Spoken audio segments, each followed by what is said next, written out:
Excuse me for a second.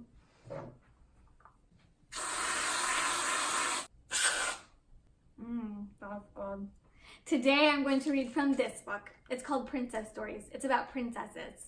We're going to start with Cinderella because it's the first book in here. There once was an honest gentleman. A long time ago there was an honest gentleman. Back when Cinderella was alive. Like in 1700s. Really? I don't think so. Let's just skip past that because that's already starting to sound so stupid. Who took for his second wife the most strict and most disagreeable lady in the whole country. Wow. The whole country? Really? The whole country? He too had a daughter. The loveliest girl ever known. Really? The loveliest girl ever known. Did they keep track of every freaking person in the whole entire world? Anyways, never, said he to himself, have I seen anyone so lovely. Okay, I'm gonna just move on ahead because this is starting to get really stupid again. At the supper, which was most sumptuously served. Okay, who has ever used the word sumptuously? That's stupid. Actually, I'm actually going to start using that word just because it's actually kind of cool. The prince had no appetite, but kept his eyes fixed tenderly. Tenderly? He kept his eyes fixed tenderly on his unknown visitor. He doesn't even know her name yet. She's still what? He hasn't even asked her name. I'm just gonna stare at you tenderly. What is she, a steak? Stupid. So fascinated was the prince with Cinderella that he then requested his attendants to follow her and learn of her destination. Hold on one second, I need a drink. He's a freaking stalker.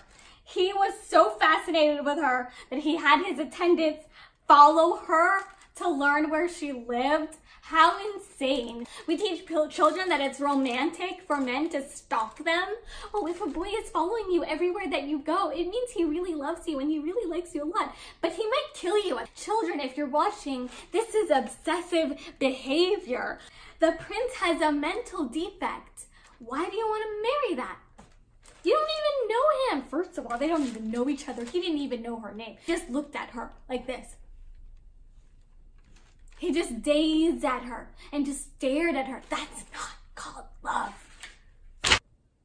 Once home, she found her fairy godmother who smiled approval. She smiled approval. Now, not only are we saying that this happens, we're also now saying that this is okay. We're approving the message. Prince told Cinderella he would dance with no one else and even would not let go of her hand, so that when anyone else asked her to dance, he said, she is my partner. Wow, okay. What is he, 2? What is she, like a 2-year-old child? This is not a toy. She's not a freaking toy. Now we're condoning that women are toys, okay? And that we can be owned by princes. This is stupid. This is so stupid. One shoe, and it's gonna be tried on by every single lady in the whole entire kingdom, and not one of them fits in that shoe. Not one of them fit in the glass slipper. Not one out of 6,000 women in the whole entire kingdom. That's stupid. Everyone's trying on the same shoe. What if someone has foot fungus? That's disgusting. And it hurts. The prince thought Cinderella more lovely and lovable than ever and insisted upon marrying her immediately. Really that gorgeous that you're just like, yeah. But you don't know them. You don't know where they've been through. You don't know who's been in their pants. You don't know anything about them.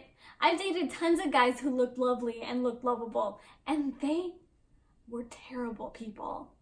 Just because someone looks yummy doesn't mean they taste yummy. This one friend I had, she totally would sleep with everybody. But guess what? She was gorgeous. She was so beautiful. She looked like a model. Well, she was a model, but she looked like one too. And she was just the most gorgeous thing. Guess what? Not a good person. Not a good person. She's not my friend anymore because she's not a good person. She's a user. She uses people. She takes advantage of people. She uses her good looks to take advantage of people. Guess what? We're teaching children the wrong message with this Cinderella. According to Cinderella, this is what I've learned. Step 1, Rather than follow your own dreams, make someone else do it for you, like a fairy godmother who doesn't exist and isn't real. A figment of your own imagination, because that's how it works in the real world. 2, go to a ball and meet a prince who's a psychopath, psycho freak, sociopath who's gonna have all his people follow you and chase you around until they find you because he really wants to find you and possibly kill you. 3, be stuck in a household where people treat you like crap.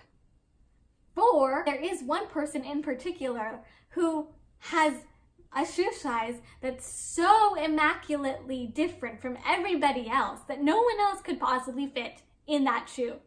5, the only way to get out of your crappy situation is by marrying the prince who has a lot of money because he can save your life and you will be happy with a prince who's a stalker, psycho, sociopath, freak who might kill you in your sleep.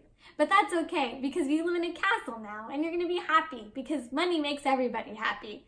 That's what his happiness is all about, is money, silver and gold. That's all we need. All we need is money, silver, and gold because clearly that's what makes people happy.